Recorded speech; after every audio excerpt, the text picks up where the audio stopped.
जिस वक्त राहुल गांधी को सजा मिलने के विरोध में कांग्रेसी सड़कों पर हंगामा कर रहे थे, उस वक्त लोकसभा में राहुल गांधी की सदस्यता को रद्द किए जाने की कार्रवाई चल रही थी। कपिल सिब्बल ने पहले ही कह दिया था कि सजा मिली तो समझो सदस्यता गई, और हुआ भी वही।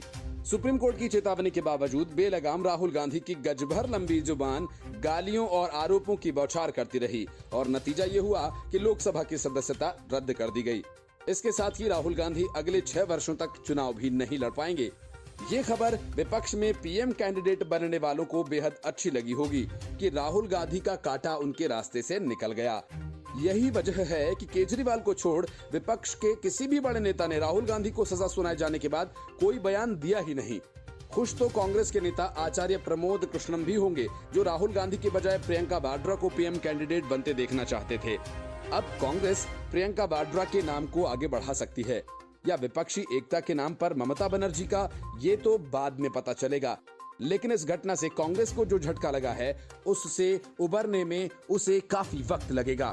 भारत जोड़ो यात्रा के दौरान हजारों किलोमीटर की यात्रा की गई। राहुल गांधी की यात्रा पर पूरी तरह से पानी फिर गया। अगर राहुल गांधी ने 13 साल पहले सार्वजनिक रूप से उस बिल को न फाड़ा होता तो तस्वीर कुछ और होती।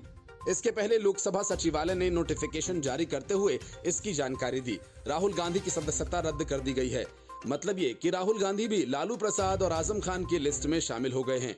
सूरत की एक अदालत ने आपराधिक मानहानि के एक मामले में उसको दोषी ठहराते हुए 2 साल के कैद की सजा सुना दी थी और 15,000 रुपए का जुर्माना भी लगाया था। हालांकि पूरे मामले की सुनवाई के दौरान ही कोर्ट ने उन्हें जमानत दे दी थी। कोर्ट के फैसले के बाद राहुल गांधी की लोकसभा सदस्यता पर तलवार लटक रही थी।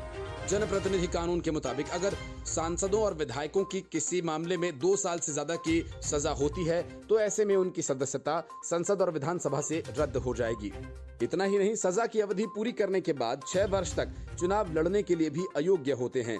राहुल गांधी ने कर्नाटक के कोलार में 13 अप्रैल 2019 को चुनावी रैली में कहा था कि नीरव मोदी, ललित मोदी, नरेंद्र मोदी का सरनेम कॉमन क्यों है, सभी चोरों का सरनेम मोदी क्यों होता है।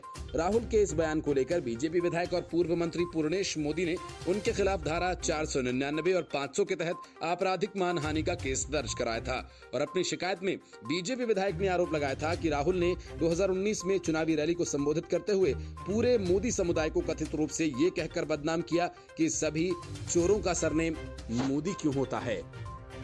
Report news of India. Bharat जोड़ो यात्रा के समापन कार्यक्रम में राहुल गांधी ने कहा था, मेरे पास कभी अपना कोई घर नहीं रहा। उनके इसी एहसास ने उन्हें भारत जोड़ो यात्रा में बदलाव करने और लोगों से संपर्क साधने में मदद की। कांग्रेस की भारत जोड़ो यात्रा के दौरान नेताओं को रुकने और रहने के लिए कंटेनर्स में घर जैसे बने केबिन्स मिले। राहुल गांधी के पास अपना कोई घर नहीं, सोनिया गांधी के पास अपना कोई घर नहीं। अब कोर्ट से 2 साल की सजा मिलने के बाद राहुल गांधी की लोकसभा की सदस्यता भी छिन गई और इसके साथ ही अब उन्हें सरकारी बंगला भी खाली करना पड़ेगा, जो उन्हें बतौर सांसद रहते हुए आवंटित किया गया था। मतलब ये कि लोकसभा की सदस्यता छिन जाने के बाद राहुल गांधी को रहने के लिए नया ठिकाना ढूंढना होगा। आवासन और शहरी कार्य मंत्रालय के अंतर्गत आने वाले डायरेक्टरेट ऑफ स्टेट्स ही केंद्रीय मंत्रियों से लेकर सांसदों के सरकारी बंगलों का आवंटन करते हैं। सांसदों को general pool residential accommodation act के तहत सरकारी बंगलों का आवंटन किया जाता है। राहुल गांधी के संसद की सदस्यता खत्म होने के बाद अब उनको नियमों के अनुसार सरकारी बंगला खाली करना होगा। हालांकि इससे पहले केंद्र सरकार के संपत्ति अधिकारी की ओर से उन्हें एक नोटिस जारी किया जाएगा, जिसका जवाब उन्हें 3 दिन के अंदर देना होगा। सरकारी बंगले का अलॉटमेंट कैंसिल होने के बाद आमतौर पर कब्जेदार को कारण बताओ नोटिस भेजकर 30 दिन के भीतर बंगला खाली करने के लिए कहा जाता है। कब्जेदार के पास डायरेक्टरेट ऑफ स्टेट्स के पास अपील करने का मौका होता है। अगर डीओई ये अपील ठुकरा देता है तो सरकारी बंगला खाली कराने की प्रक्रिया शुरू हो जाती है। हालांकि इस बीच अगर कब्जेदार की ओर से दिल्ली हाई कोर्ट या सुप्रीम कोर्ट में अपील की जाती है तो पूरे मामले की सुनवाई पूरी होने तक बंगला खाली करने की प्रक्रिया रोकी जा सकती है। राहुल गांधी के मामले में कांग्रेस सूरत कोर्ट के आदेश और संसद के सदस्यता रद्द को लेकर सुप्रीम कोर्ट जा सकती है, जिसके चलते राहुल गांधी को तुरंत बंगला खाली नहीं करना होगा। अगर सुप्रीम कोर्ट या दिल्ली हाई कोर्ट की ओर से राहुल गांधी की सजा पर रोक नहीं लगाई जाती तो उन्हें सरकारी बंगला खाली करना पड़ेगा। ये report news of India. Rahul Gandhi जब संसद पहुंचे और उसके कुछ देर बाद ही लोकसभा की कार्रवाई हंगामे की वजह से स्थगित हो गई और फिर कुछ मिनटों के बाद ही राहुल गांधी की सदस्यता रद्द कर दी गई। दोपहर में लोकसभा सचिवालय से नोटिफिकेशन आ गया कि अब राहुल गांधी लोकसभा में नहीं बैठ पाएंगे। 24 मार्च 2023 की तारीख में महासचिव उत्पल कुमार सिंह की ओर से जारी नोटिफिकेशन में कहा गया कि सूरत कोर्ट की ओर से 23 मार्च को दी गई सजा के आधार पर वायनाड के सांसद राहुल गांधी की लोकसभा की सदस्यता को खत्म कर दिया गया है। आदेश की एक कॉपी राहुल गांधी को भेज दी गई है। आखिर में उनके नाम के आगे पूर्व एमपी लिखा गया। कांग्रेस को इस बात की उम्मीद भी नहीं थी कि राहुल गांधी की सदस्यता तुरंत चली जाएगी। लोकसभा के इस फैसले से कांग्रेस को तगड़ा झटका तो लगा ही है, साथ ही उसकी रणनीति भी अब बेकार हो गई जो उसने सजा के विरोध में तैयार की थी। नोटिफिकेशन की एक एक कॉपी राष्ट्रपति सचिवालय, पीएम सचिवालय, राज्यसभा सचिवालय, चुनाव आयोग, भारत सरकार, सभी मंत्रालयों विभागों को भेज दी गई है।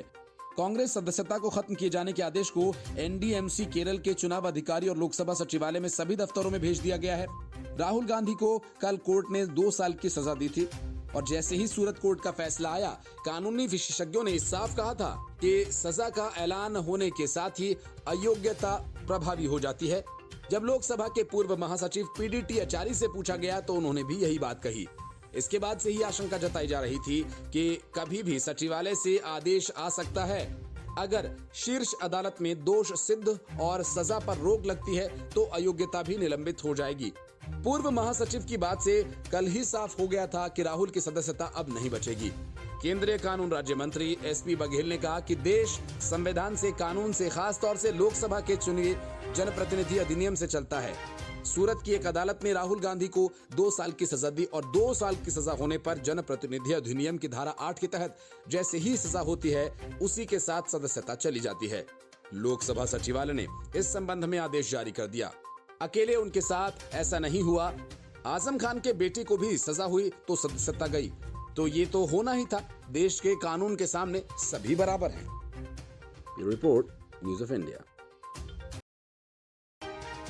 ज्यादा दिन नहीं बीते जब लंदन से सियासी रायता फैलाकर देश लौटे राहुल गांधी ने एक प्रेस कॉन्फ्रेंस को संबोधित किया था और उसमें कहा कि दुर्भाग्य से मैं सांसद हूं। अब राहुल गांधी की संसद सदस्यता खत्म कर दी गई है। फैसला अदालत का था, लेकिन कांग्रेस ने कोर्ट के फैसले के खिलाफ पूरे देश में हंगामा किया। इन सब के बीच बीजेपी ने राहुल गांधी को अनफॉर्चुनेटली वाले बयान पर याद दिलाते हुए चुटकी ली।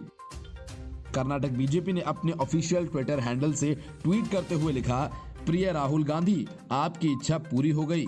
कुछ दिन पहले आपने स्वीकार किया था कि आप दुर्भाग्य से सांसद हैं। अब अदालत के फैसले ने आपकी इच्छा को भाग्य में बदल दिया। राहुल गांधी ने विदेश से लौटने के बाद 16 मार्च को बीजेपी को जवाब देने के लिए एक प्रेस कॉन्फ्रेंस की।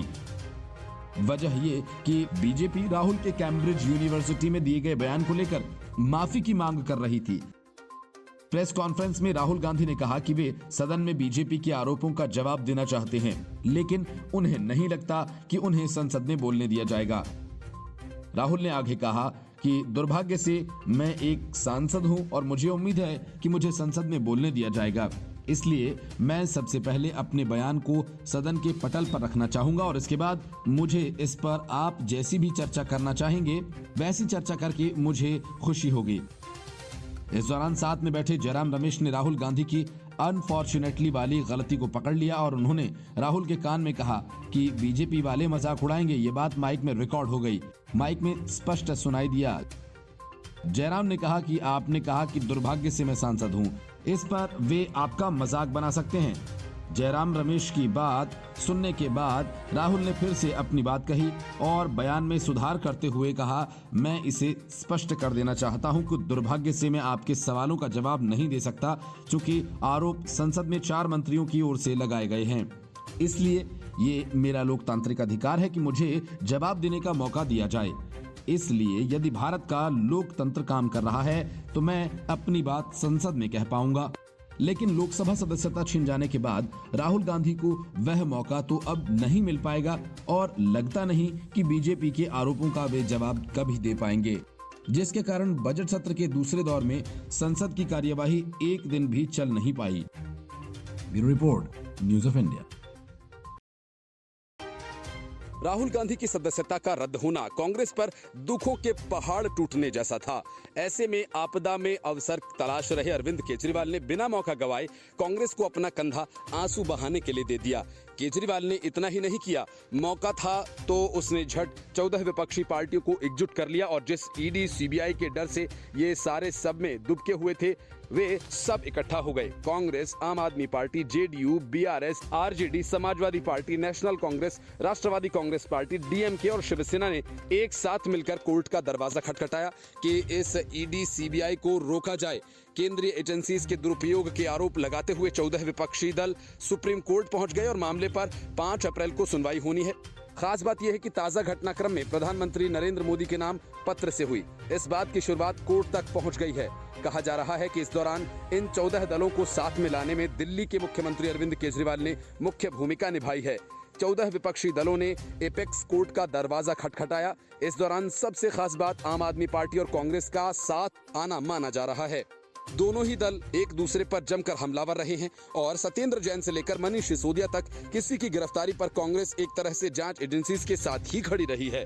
कांग्रेस के पूर्व डिप्टी सीएम मनीष सिसोदिया और पूर्व स्वास्थ्य मंत्री सत्येंद्र जैन जैसे नेता भी केंद्रीय एजेंसी की जांच की आंच का सामना कर रहे हैं। दोनों ही नेता फिलहाल जेल में हैं और इसके अलावा हाल ही में सीएम केजरीवाल ने कांग्रेस नाम की तुलना गाली से कर दी थी। वहीं पीएम के नाम पत्र से कांग्रेस भी दूर रही थी। ऐसे में अदालती कदम विपक्षी एकता के लिए बड़ा संकेत हो सकता है। राहुल गांधी की सजा के खिलाफ भी बोले केजरीवाल। 2019 के आपराधिक मानहानि के एक मामले में सूरत की कोर्ट की तरफ से दोषी ठहराए गए कांग्रेस सांसद राहुल गांधी के बचाव में केजरीवाल आए थे। उन्होंने फैसला आने के बाद ट्वीट के जरिए भाजपा पर साजिश के आरोप लगाए थे। उन्होंने लिखा था कि गैर बीजेपी नेताओं और पार्टियों पर मुकदमा करके उन्हें खत्म करने की साजिश हो रही है। उन्होंने आगे लिखा कि हमारे कांग्रेस से मतभेद हैं, मगर राहुल गांधी जी को इस तरह से मानहानि मुकदमे में फंसाना ठीक नहीं है। जनता और विपक्ष का काम है सवाल पूछना। हम अदालत का सम्मान करते हैं, इस निर्णय से असहमत हैं। विपक्षी एकता की कोशिशें 2024 के लोकसभा चुनाव से पहले भारतीय जनता पार्टी के खिलाफ विपक्षी एकता की तमाम कोशिशों को जारी रखना है। केजरीवाल का लगातार गैर कांग्रेस दलों से मिलना जारी था। ऐसे में अटकलें ये लगाई जाने लगी थी कि देश कांग्रेस के बिना मोर्चा तैयार करने की तैयारी कर रहा है। संसद में भी अडानी हिंडनबर्ग मामले को लेकर प्रदर्शन के दौरान आम आदमी पार्टी का प्रदर्शन अलग ही सुर में नजर आ रहा था। खास बात यह कि इन 14 दलों में पश्चिम बंगाल की मुख्यमंत्री ममता बनर्जी की अगुवाई वाली तृणमूल कांग्रेस का नाम भी शामिल नहीं है। कहा जाता है कि आम आदमी पार्टी और टीएमसी दोनों ही दलों का कांग्रेस के साथ तालमेल ठीक नहीं है। इसके अलावा बीआरएस के साथ भी कांग्रेस की तनातनी चलती है। बात पुरानी नहीं है और हाल ही में राहुल गांधी की कांग्रेस अध्यक्ष मल्लिकार्जुन खड़गे की पीठ पर उंगली फेरते देखा जाना अब उस वीडियो का स्लोमो सामने आया। स्लोमो सामने आते ही सोशल मीडिया में कई बातें चलने लगी। अब राहुल गांधी ने उसी वीडियो को लेकर मल्लिकार्जुन के सामने अपनी सफाई दी। उन्होंने खड़गे को सीढ़ियों से उतरने में सहायता करने के बाद कहा, अगर वो मदद भी करते हैं तो लोग कहते हैं कि नाक पोंछ दी। ताजा वीडियो में सोनिया गांधी, राहुल गांधी, कांग्रेस अध्यक्ष मल्लिकार्जुन खड़गे संसद परिसर के दरवाजे के बाहर निकल रहे हैं। इस दौरान राहुल कांग्रेस अध्यक्ष को पहले पकड़कर सीढ़ियों से उतारते हैं और फिर कहते हैं, अगर मैंने आपको पकड़ा तो सब कहेंगे कि मैं नाक पोंछ रहा हूं। क्या विशुद्ध बकवास है। आपने देखा क्या, मैं तो आपकी वहां मदद कर रहा था, पर लोगों ने कहा कि मैं आपकी नाक पोंछ रहा था। पिछले दिनों सोशल मीडिया पर एक वीडियो सामने आया था और इस वीडियो को पीछे से रिकॉर्ड किया गया था, जिसमें दिख रहा था कि राहुल गांधी मल्लिकार्जुन खड़गे के पीछे चल रहे हैं और फिर वो अपना हाथ नाक के पास ले जाते हैं। बाद में उसे दोबारा अंगुली को खड़गे की जैकेट में पोंछ देते हैं। इस वीडियो को देखने के बाद लोगों ने राहुल गांधी को लेकर कई सवाल उठाए। जगह जगह यही दावा किया गया कि राहुल गांधी ने अपनी नाक ही पोंछ दी। Bureau report, news of India. Arvind Kejriwal की जुबान कुछ ज्यादा ही कड़वी होती जा रही है। केजरीवाल पिछले 2 दिनों से पीएम मोदी को चोरों का सरदार, अनपढ़ और बीमार बताने लगे हैं। भाषा का ये घटिया स्तर ये साबित करने के लिए काफी है कि कथित तौर पर पढ़े लिखे भी कितनी घटिया हरकत कर सकते हैं। असल में मनीष सिसोदिया की गिरफ्तारी से बेचैन अरविंद केजरीवाल आपे से बाहर हैं और इसलिए जब राहुल गांधी के खिलाफ कोर्ट ने फैसला सुनाया तो केजरीवाल ने कोर्ट के खिलाफ भी अपना मुंह फाड़ा। लेकिन अरविंद केजरीवाल की तमाम बदजुबानी के बावजूद, कोर्ट को कोसने के बावजूद मनीष सिसोदिया को अभी तक सीबीआई के मामले में जमानत नहीं मिली। अदालत अब 31 मार्च को इस बात का फैसला करेगी कि सिसोदिया को जमानत दी जाए या नहीं। दिल्ली के कथित शराब घोटाला मामले में पूर्व उप मुख्यमंत्री मनीष सिसोदिया को बेल मिलेगी या जेल, ये कुछ दिनों में तय हो जाएगा। राउज एवेन्यू कोर्ट ने शराब घोटाला मामले में सीबीआई द्वारा दर्ज किए गए मामलों में दिल्ली के पूर्व उप मुख्यमंत्री मनीष सिसोदिया की ओर से दायर जमानत याचिका पर फैसला सुरक्षित रख लिया है। स्पेशल सीबीआई कोर्ट के जज एम.के. नागपाल ने दोनों पक्षों की दलीलों को सुनने के बाद सिसोदिया की जमानत पर फैसला सुनाने के लिए 31 मार्च की तारीख तय की। इस मामले में संक्षिप्त लिखित दलीलों और संबंधित फैसले पेश किए। सीबीआई ने कई बयानों सहित केस डायरी का विवरण भी प्रस्तुत किया। सीबीआई ने 2021-22 की आबकारी नीति को लागू करने में कथित भ्रष्टाचार को लेकर मनीष सिसोदिया को बीते महीने 26 फरवरी को करीब 8 घंटे की पूछताछ के बाद देर शाम गिरफ्तार कर लिया था। सीबीआई का कहना है कि आबकारी नीति तैयार करने और लागू करने में अनियमितताएं थीं और उसका मकसद आम आदमी पार्टी से जुड़े लोगों को कथित तौर पर लाभ पहुंचाने का था। सीबीआई के अधिकारी सिसोदिया के जवाब से संतुष्ट नहीं थे और उन्होंने आरोप लगाया कि सिसोदिया जांच में सहयोग नहीं कर रहे थे, जिसके परिणाम स्वरूप उन्हें गिरफ्तार किया गया। सीबीआई की एफआईआर में आरोपी नंबर 1 के रूप में नामजद मनीष सिसोदिया से पहले पिछले साल 17 अक्टूबर को पूछताछ की गई थी। इसके एक महीने बाद पिछले साल 25 नवंबर को एजेंसी ने अपना आरोप पत्र दाखिल किया था। हालांकि सीबीआई ने आरोप पत्र में सिसोदिया को नामजद नहीं किया था, क्योंकि केंद्रीय जांच एजेंसी ने उनके और अन्य संदिग्धों और आरोपियों के खिलाफ जांच खुली रखी थी। Report news of India.